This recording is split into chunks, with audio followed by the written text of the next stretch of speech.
sunga nun na kim alo luang chua chu ani mit tin dam na kross thihna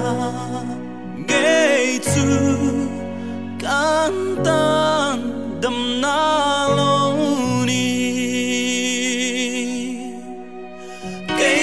zawng hlutna kan nei lo ke zawng mawina kan nei lo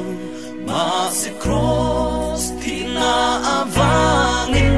kan Hluin kan mawina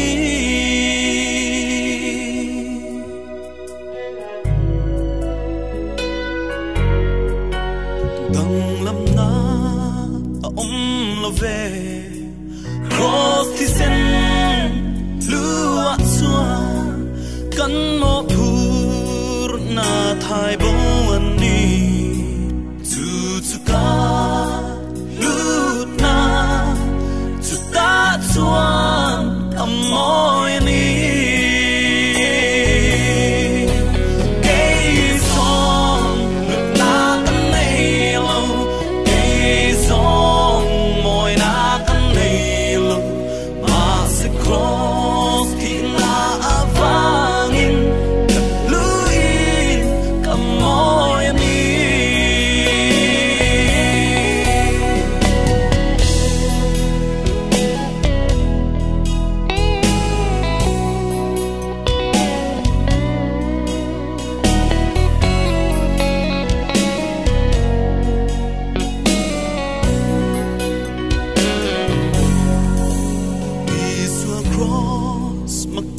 sunga elna zia ka chuang e rin na mi